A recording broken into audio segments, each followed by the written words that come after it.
Helin Ertem. She's an associate professor of international relations over at Istanbul's Medeniyet University. Helin, good to see you. We knew when this deal was being renewed several months ago, back in November, that the Russians really wanted their products to be included.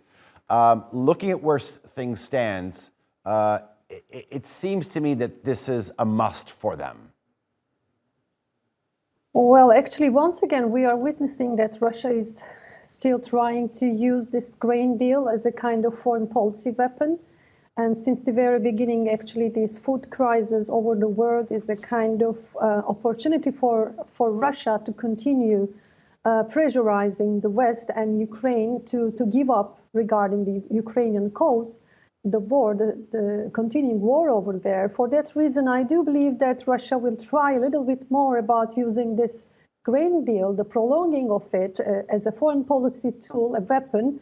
But in the end, I think they have to do it. They have to prolong it because Russia's export to the outside world regarding the grain, the fertilizers and so on is also related to this kind of diplomatic solution on this subject.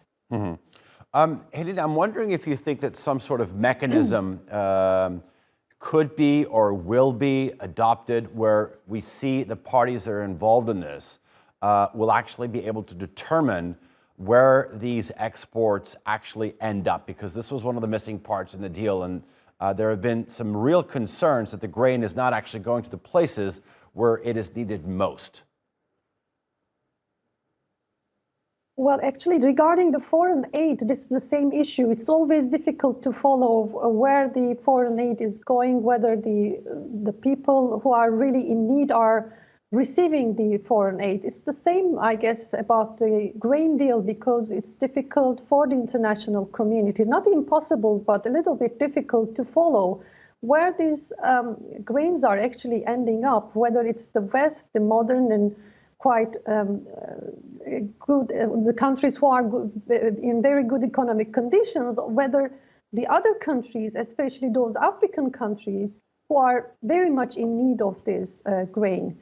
For that reason, Russia has a significant cause in its hand to use, because for the international community, for the United Nations, it's very important to follow up where this grain is actually going. Russia is using this issue as a kind of a slowing down process to also weaken the West's understanding, West's opinion about the efficacy of the sanctions, actually, because Russia is under sanctions, it's under pressure regarding its economy. For that reason, I guess it will continue to use this grain deal to lose the sanctions policy of the West, especially the United States, regarding Russia. Okay, so Turkey was obviously very instrumental in the inception of this all-important grain deal, as well as the renewal back in November. We talked about the renewal, we talked about the inclusion of Russian products, and we talked about the destination issue. Do you think Turkey will play a very important, critical role here when it comes to actually gaining any sort of success when it comes to these three issues? Well, I think Turkey is still in a very critical position to play the mediation between these two countries and in general between the West and Russia, especially the terrible earthquake catastrophe that we went through in the last couple of weeks actually maybe slowed down Turkey's position a little bit, but I'm sure that Turkey will catch up the process and do its best to prolong the grain deal between two sides. This is very significant not only for the region or the West or the African countries, but for the whole world, because it's automatically affecting the food prices all over the world and causes the inflation rise regarding the global economy. So it's not only a matter of Turkey or the region or the West, it's a matter of the whole world. And I'm sure that the United Nations will also continue following up the issue quite carefully. Okay. Helin Ertem, thank you very much for joining us here in the News Hour. It was a pleasure. Thank you.